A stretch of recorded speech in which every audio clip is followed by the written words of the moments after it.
네, 안녕하세요. 수익형 부동산 투자 및 직접 개발에 대해서 이렇게 강의를 하게 된 명지대학교 부동산학과 황종규 교수라고 합니다. 수익형 부동산 투자 및 개발에 대한 어떤 이 강의 주제를 잡은 것은 아무래도 이제 여러 가지 사회적인 어떤 현상들이 수익형 부동산에 관심을 많이 가지게 될 수밖에 없는 상황으로 좀 많이 만들어지고 있고요. 또 그런 니드를 가지신 분들이 많이 주변에 계시는 것 같아서 오늘은 수익형 부동산에 대해서 좀 말씀을 드리려고 합니다. 여러 들으시는 분들이 이 부동산학에 대한 어떤 전문가 또는 학생들이 아니기 때문에, 아니고 일반인들이 많이 들으시기 때문에요.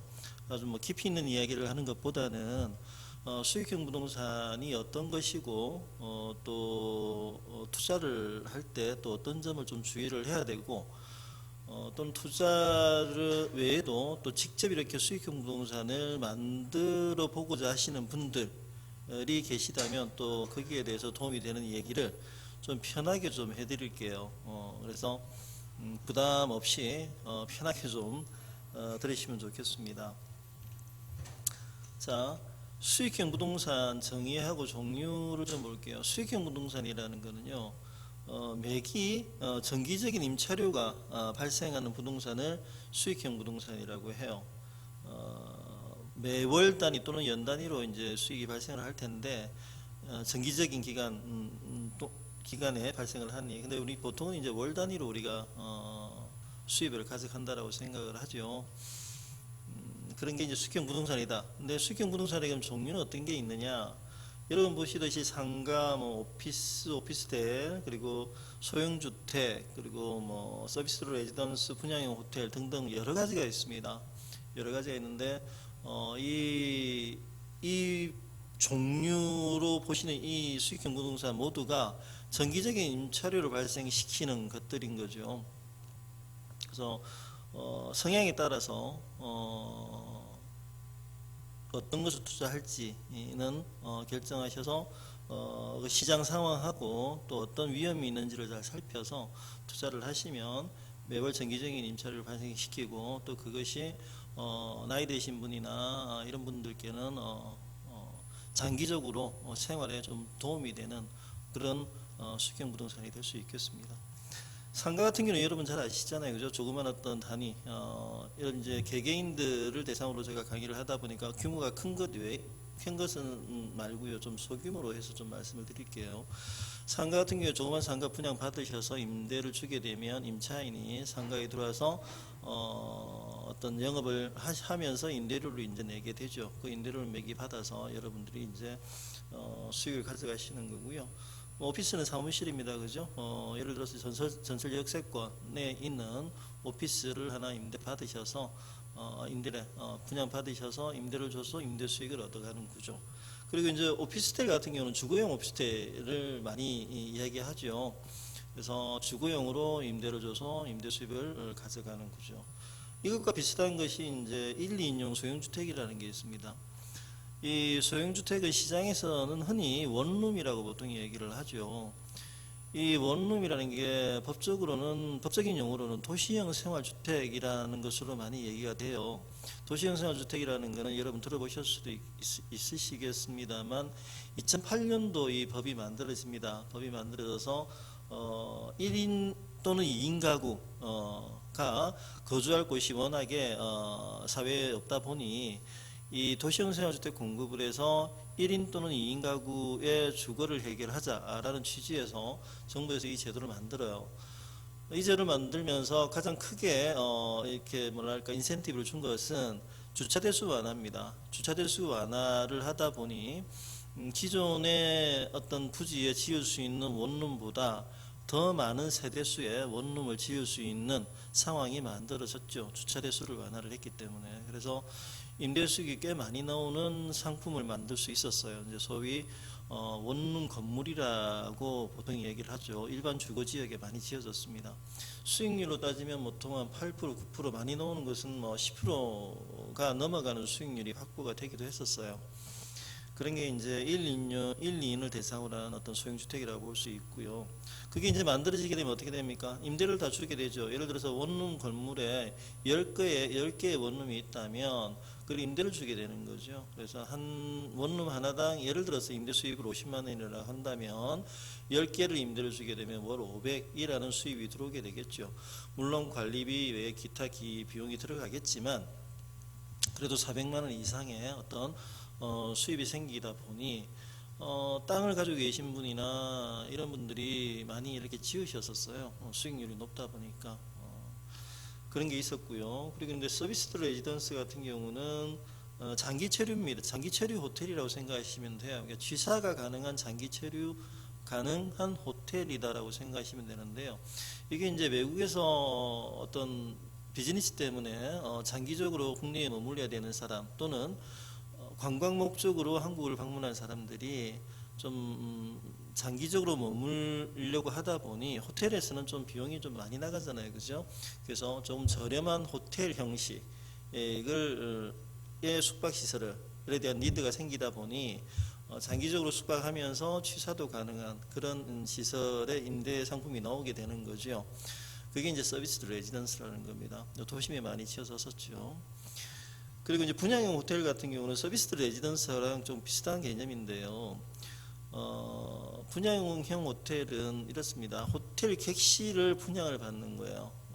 분양형 호텔이라는 제도가 나온 지가 한 5년, 6년 정도 되는 것 같아요. 그때 이 호텔이 좀 많이 공급될 수 있도록 좀 이렇게 제도를 완화해주면서 상당히 많이 공급이 됐어요. 그도 왜 그랬냐면 그때 당시에는 지금은 코로나19 때문에 관광객 수요가 많이 줄고 이게 숙박시설 운영이 잘 안 되지만 그 당시만 하더라도 외국에서 상당히 많은 관광객들이 왔고 또 그 관광객들이 머물 수 있는 숙박시설이 없다 보니 이 사람들을 위해서 뭔가 숙박시설을 만들어줘야 되는데 그러기 위해서는 좀 분양형 호텔을 하는 게 적합하겠다라고 해서 이제 이 제도를 좀 완화를 해준 거죠. 그러면서 좀 많이 생겼어요. 근데 이 안타깝게도 분양형 호텔 같은 경우에는 모두 다 그런 건 아니지만 현재 좀 호텔 분양 받으신 분들이 좀 많이 힘들어하고 계신 부분도 있습니다. 왜냐하면 이 호텔이라는 게 분양형 호텔 분양 받으시면 전체 호텔을 관리를 해서 운영 관리를 해서 수익을 창출을 한 다음에 그 수익을 이제 호텔을 분양받으신 분들에게 나누어주는 구조이거든요. 그래서 운영을 해야 되는 운영사가 따로 있습니다. 근데 이 운영사가 운영을 잘해야지 수익이 많이 날 것인데 운영사가 운영을 잘 못한다든지 또는 어떤 도덕적 해이가 좀 발생한다든지 또는 이 분양형 호텔이 워낙에 많이 지어지다 보니 좀 입지가 안 좋은 곳에도 지어질 수가 있겠죠. 그런 경우에는 이제 숙박객들이 많지 않다 보니 수익이 좀 적게 나고 또 그러다 보니 수익률이 떨어지고 뭐 이런 여러 가지 이유로 해서 최근에 이 분양형 호텔이 좀 문제가 되고 있는 곳들이 좀 많이 있어요. 그래서 이 수익형 부동산에 투자하기 위해서는 좀 많이 이렇게 좀 알아보셔야 되고요. 자기에게 잘 맞는 어떤 수익형 부동산을 선택하셔서 투자를 하시는 것이 좀 좋을 것 같습니다. 간단하게 수익형 부동산 종류에 대해서 좀 말씀을 드렸고요. 자, 넘어가서요. 수익형 부동산이 주목받는 이유에 대해서 한번 좀 알아볼게요. 일단은 그 저금리 기조입니다. 이게 이제 전 세계적으로 저금리 기조가 계속 이어지다 보니 은행에 목돈을 넣어 놓는다고 해서 이자가 얼마 안 되는 거예요. 이자가 얼마 안 됩니다. 그죠? 그러다 보니 뭔가 목돈을 이렇게 운영을 해서 수익을 창출을 해야 되는데 주식이나 다른 어떤 증권 쪽에 투자를 하실 수도 있을 거예요. 근데 이제 비전문가들이 투자를 하실 때 많이 이제 손해를 보는 경우도 발생하고, 물론 수익이 창출되기도 합니다만은 그것이 이제 평균적으로 봤을 때 주식시장에서 가져올 수 있는 수익이 크지 않다라고 생각할 수 있고요. 또 이제 고령화, 지금 65세 이상 인구가 워낙에 많이 늘어나다 보니 나이 드신 분들이 많잖아요, 그죠? 그 나이 드신 분들이 퇴직을 하고 생활을 해 나가셔야 되는데 앞으로 살 기간이 상당히 남아 있음에도 불구하고 가지고 있는 금융자산이 얼마 안 된다라는 거죠. 우리나라 그 어르신들 중에는 보통 이제 자녀에게 많은 어떤 비용이 들어가죠, 그죠? 교육부터 시작해서 결혼, 뭐 분가 등등 들어가다 보니 본인을 위해서 실질적으로 쓸 수 있는 금융자산이 얼마 되지가 않아요. 근데 살 날은 많이 남아 있고, 그죠? 100세 시대가 축복이라고도 하지만 또 재앙이다라고 얘기하는 경우도 있지요. 그게 지속적으로 어떤 비용이 필요한데, 그죠? 살아가기 위해서. 근데 그게 없이 생활을 하기에는 상당히 이제 힘든 그런 구조를 이제 빗대어서 재앙이다라고도 이야기하지만, 아무튼 그런 것들 때문에 뭔가 정기적으로 수입이 들어오는 부동산을 선호한다라는 거예요. 그래서 수익형 부동산이 주목받는 아주 큰 이유이기도 합니다. 평균 수명 증가, 이제 고령화 말씀드렸잖아요, 그죠? 노후 생활 대책이 필요하기 때문에. 고령화라는 거는요, 어떻게 따지냐면 전체 인구에 있어서 65세 이상 인구가 차지하는 비율을 가지고 그 고령화 정도를 따집니다. 7%를 고령화 사회라고 하고요, 14%가 넘어가면 고령 사회, 20%가 넘어가면 초고령 사회라고 얘기를 해요. 우리나라는 어디쯤 있을 것 같습니까? 우리나라는 지금 14% 넘었어요. 넘어서 고령 사회에 있습니다. 고령 사회에 있으면서 초고령 사회까지 가는데 걸리는 시간이 전 세계에서 가장 짧아요. 즉 그 말은 뭐냐면 우리나라가 그만큼 빨리 늙어간다라는 거예요. 인구 연령으로 따졌을 때. 그러면 그 빨리 늙어가는 만큼 수익형 부동산에 대한 어떤 수요는 더 많아질 수밖에 없겠죠. 수익형 부동산에 대한 수요가 많아진다라는 것은 정기적인 어떤 수입이 들어올 수 있는 부동산에 대한 니드가 그만큼 커진다라는 거죠. 그래서 수익형 부동산이 에 대해서 관심을 상당히 많이 가지십니다. 그리고 또 하나의 이유는요, 1, 2인 가구 증가요. 제가 좀 전에 수익형 부동산 종료할 때 말씀드렸듯이 1, 2인 가구를 위한 소형주택 말씀드렸잖아요, 그죠? 1, 2인 가구가 왜 증가할까요? 1인 가구, 2인 가구, 보통 1인 가구에 대해서 많이 매스컴에서 얘기를 하죠. 1인 가구 증가하는 이유가 왜 그렇습니까? 힘드니까, 그죠? 일단 청년들이 결혼을 안 해요. 왜 안 합니까? 집 문제, 자녀 육아 문제 등등 향후에 상당히 많은 결혼 비용, 결혼 생활 유지에 필요한 비용이 필요한데, 근데 거기에 대해서 뭡니까? 안정적인 수입은 기대할 수가 없는 거예요. 그러다 보니 비혼, 그죠? 결혼 안 하시는 분들 많고, 또 결혼을 했지만은 여러 가지 어려움 때문에 또 다시 또 이혼을 하시는 분들도 계시고, 그리고 또 하나 1인 가구 늘어나는 원인은 또 독거노인이 많이 발생을 합니다. 요즘은 황혼이혼이라고 해서 나이 드셔서도 좀 이렇게 헤어지시는 분들도 많이 계시고, 또 부부 중에 한 분이 돌아가셔서 혼자 되시는 분들도 계시고, 이런 여러 가지 이유 때문에 1인 가구가 증가하고요. 또 1인 가구와 비슷하게 2인 가구도 증가를 합니다. 노인 부부 가구가 많이 생기고요. 그리고 결혼을 했어도 아이를 잘 안 낳는 거예요. 그죠? 3인 가구, 4인 가구로 이렇게 시간이 가면서 변경이 돼야 되는데 2인 가구 그대로 남아 있는 거죠. 앞서 말씀드렸던 여러 가지 경제적인 이유 때문에. 그래서 이런 1, 2인 가구가 증가하다 보니 이 사람들이 주택을 직접 사는 수요로 전환되기가 힘들어지는 거예요. 가족이 생기고 부양가족이, 그러니까 결혼을 하고 부양가족이 생기면 집을 가져야 되겠다는 생각이 들고, 그죠? 어떤 정착에 대한 생각이 자연스럽게 생길 텐데 1인 또는 2인 가구이다 보니 주택을 매입하는 것에 있어서 경제적인 부담도 될 뿐더러 어디 정착을 한다기보다는 그냥 임대를 해서 생활을 하고자 하는 상황이 많이 발생을 한다라는 거죠.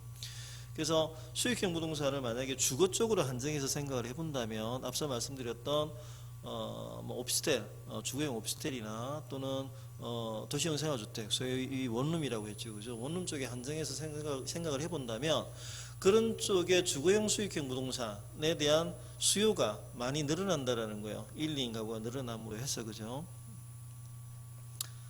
그런 것들이 이제 수익형 부동산이 주목받는 이유이다라고 말씀드릴 수 있고, 방금 말씀드린 1, 2인 가구 증가에 대해서 좀 여기 그래프를 말씀드리면요.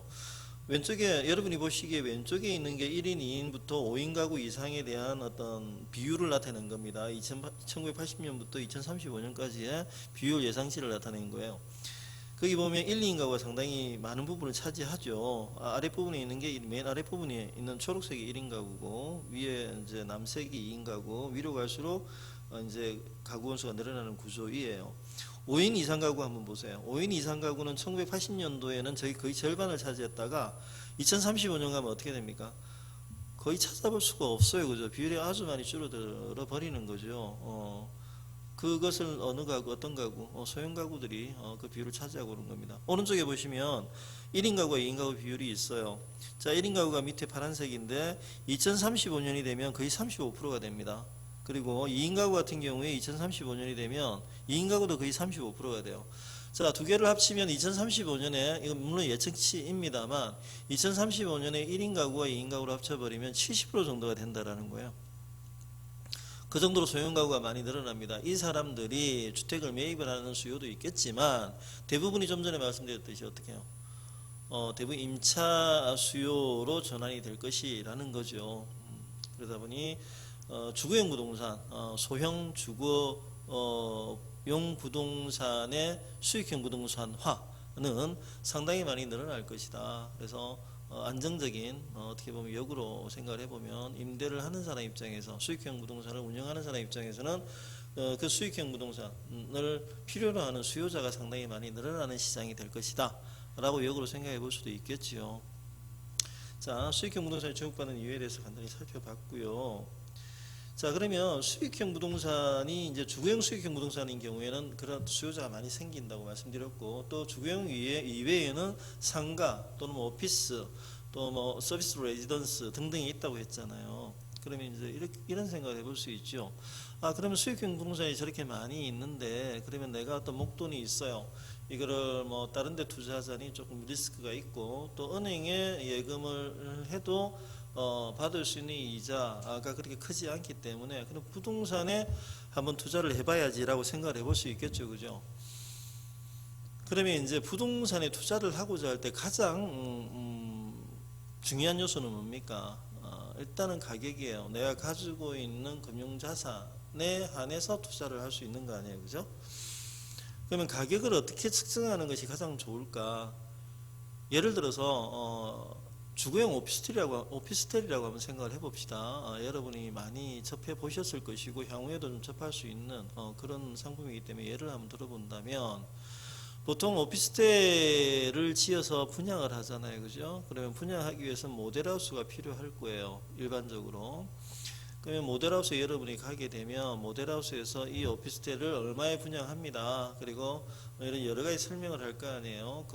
이 오피스텔이 위치한 입지는 어떤 면에서 좋고 또 나중에 어떤 교통적인 편의가 마련될 것이니까 이 가격에 이 오피스텔을 사세요라고 이렇게 권할 거 아니에요, 그죠? 그러면 이제 여러분은 그 가격이 적정한지에 대해서 이제 판단을 해보셔야 됩니다, 그죠? 그럼 어떻게 판단하는 게 가장 합리적일까라는 생각을 해볼 수 있는데 어떤 부동산에 대한 가치 판단은 감정평가라고 보통 얘기하죠, 그죠? 평가라는 방법은 뭐 감정평가라는 제도가 있긴 한데 그 감정평가 제도는 뭐 원가법, 그러니까 그 부동산을 만드는 데 들어간 비용이 얼마인지를 확인을 해서 그걸 가격 기준으로 삼는다든지 또는 시장에서 거래되는 가격, 시장에서 그 상품이 거래되는 평균적인 가격을 그냥 그 상품의 가치로 생각할 수도 있고요. 또는 그 상품이 발생시키는 수익을 베이스로 해서 그 수익을 환원한 가격을 가치로 생각을 할 수도 있습니다. 근데 이제 우리 최근에는요, 이 수익형 부동산의 경우 수익환원법이라고 말씀드리는 수익환원법의 방법으로 많이 해요. 제가 좀 전에 얘기할 때 마지막에 얘기했던 임대 수익을 가지고 가치를 산출을 해내는 방법으로 많이 합니다. 그도 그럴 것이 여러분이 어떤 오피스텔에 투자를 하나를 한다면 그 오피스텔이 발생시킬 수 있는 현금은 임대료밖에 없는 거예요, 그죠? 임대료밖에 없습니다. 그래서 물론 나중에 매각을 해서 매각 차익을 발생시킬 수 있지 않습니까? 매각을 하면 되지 않아요. 하지만 그 매각도 지금 현재 뭐 자세히는 말씀을 드리지만 매각을 하더라도 그 상품이 가지고 있는 가치는 들어오는 임대료 수익에 근거하는 거예요. 그 매각 가격 자체도. 그래서 수익형 부동산의 가치는 좀 전에 예를 든 오피스텔 같은 경우에는 그 오피스텔이 발생시키는 임대료를 베이스로 해서 가격을 산정할 수 있다라고 생각을 하는 게 가장 합리적이다. 최근에는 이렇게 말씀드릴 수 있고요.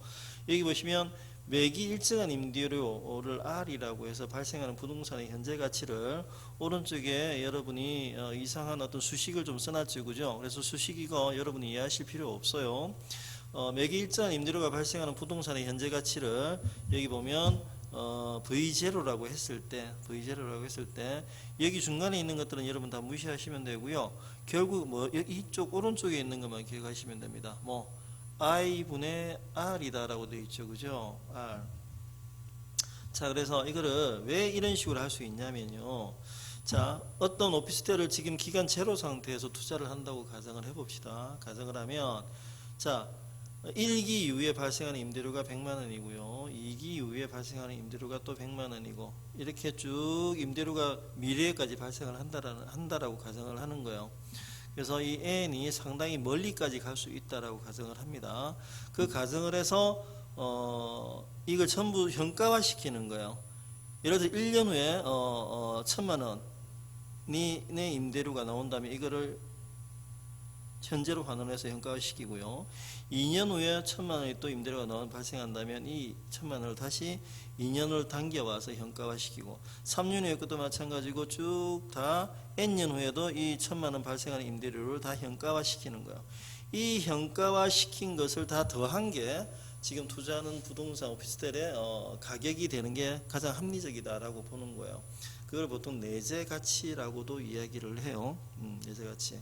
근데 이거 다 현가화하고 더하는 게 복잡하단 말이에요. 그래서 이거를 간단하게 여러분 어떻게 하실 수 있냐면 이 현재 가치는 임대료, 연간 임대료, 여기에 있는 R이라는 거 연간 임대료입니다. 연간 임대료를 자기가 원하는 수익률로 나누어 준 게 이 오피스텔의 가치가 된다, 가격이 된다라고 생각하시면 돼요. 자, 이제 간단히 정리하면요. 내가 오피스텔을 하나 사고 싶어요. 제가 수익형 부동산 중에는 그냥 오피스텔 하나를 예를 들어 드린 거예요. 다 똑같습니다. 계산하는 방식은. 투자를 하고 싶은데 내가 얼마의 가격으로 사는 게 가장 합리적인가 라는 것은 이 시기에 의해서 나온다라는 거예요. 그 오피스텔이 연간 발생시키는 임대료의 총합을 내가 원하는 요구 수익률로 나누는 거예요. 예를 들어서 여기 이제 밑에 예를 좀 세 가지를 드러놨는데요. 이 오피스텔이 연간 100만 원, 월 100만 원의 임대료를 발생시켜서 연간으로 합치면 어떻게 돼요? 12개월이니까 1200만 원이잖아요. 그죠? 그 1200만 원을 발생시키니까 여기 R에는 1200만 원이 들어가면 되죠. 그걸 I로 나누는 겁니다. 즉 누구 수익률? 내가 원하는 수익률. 내가 연간 5%의 수익률을 원한다면 0.05로 나눠주면 되는 거예요. 1200만 원을 0.05로 나눠주면 2억 4천만 원이 나오는 거죠. 이게 5%의 연간 5%의 수익률을 원하는 사람이 이 오피스텔을 구매를 해야 되는 합리적인 가격이 되는 겁니다. 자, 그리고 나는 5%로 만족을 못해요. 나는 이 오피스텔에 투자를 해서 7% 정도는 수익을 가져가야 된다라고 생각하시는 분 같은 경우에는 이 1200만 원을 뭐로 나눠줘야 된다? 0.07로 나눠줘야 되는 거죠. 그러면 2억 4천을 주고 사면 안 되는 거예요. 얼마? 1억 7,100만 원 정도의 가격이 나오는 겁니다. 1200만 원을 뭐로 나눠줘? 0.07로 나눠주는 거니까요. 그죠? 그리고 나는 3% 정도면 돼. 요즘 은행 금리 1%에서 2% 정도인데 나는 3%만 줘도 돼. 수익이 나도 돼. 하면 4억까지 지불을 하셔도 상관이 없다라는 거예요. 그래서 이 자기가 원하는 수익률에 따라서 자기가 구입하고자 하는 수익형 부동산의 가격이 틀려진다라는 겁니다. 그래서 여러분이 어떤 수익형 부동산에 투자하실 때는요, 일단 자기가 원하는 수익률에 대해서 어느 정도 생각이 좀 있으셔야 되고요. 그리고 그 수익형 부동산이 발생시키는 연간 임대료에 대해서 확실하게 좀 정보를 가지고 있으셔야 돼요. 그래서 그 두 개를 가지고 이런 식을 이용해서 계산을 하시면 내가 사야 되는 금액을 알 수가 있다라는 말씀을 드릴 수 있습니다. 이게 이제 수익형 부동산이 발생시키는 임대료를 기준으로 해서 수익환원법으로 그 부동산의 가격을 찾아내는 방법이다라는 거 좀 소개를 드렸고요.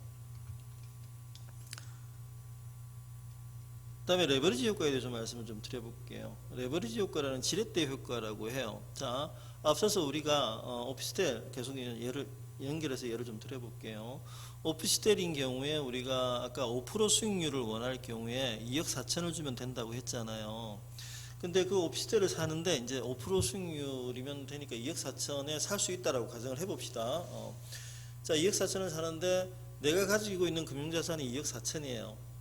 그럼 2억 4천을 다 투자를 해서 그 물건을 살 것이냐, 아니면 대출이 가능하잖아요, 그죠? 요즘 워낙에 대출 규제가 많이 있긴 합니다만 일단 대출이 좀 원활하게 될 수 있다라고 가정을 하고 말씀을 드리면 2억 4천 중에 절반 1억 2천은 내가 가지고 있는 금융자산으로 투자를 하고요. 나머지 50% 1억 2천이죠. 1억 2천은 론을 받는다고 가정을 하는 거죠. 대출을 받는다라고 가정을 하는 겁니다. 자, 그러면 대출을 받게 되면요, 자기 자본 투자 수익률이 올라갈 수가 있어요. 보통은 자기 자본 투자 수익률. 자, 여기 보시면요, 레버리지 효과라는 것은 차입금 등 타인 자본을 지렛대 삼아서 자기 자본 수익률을 높이는 거라고 했잖아요, 그죠? 그래서 자기 자본 수익률이라는 건 뭐냐면요, 들어오는 임대 수익 있잖아요. 거기에서 금융비용을 제외해요. 금융비용. 내가 돈을 빌려오니까. 예를 들어서 좀 전에 오피스텔을 살 때 1억 2천을 빌려왔잖아요. 그죠? 1억 2천을 빌려오면 연간 들어가는 이자가 있겠죠. 그죠? 그래서 연간 임대료 수입에서 연간 이자를 제외한 그 금융비용을 제외한 운영수익, 금융비용을 제외한 운영수익을 자기 자본으로 나누는 겁니다. 여기 자본, 자기 자본, 에쿼티. 즉 내가 얼마 투자했어요? 오피스텔 살 때.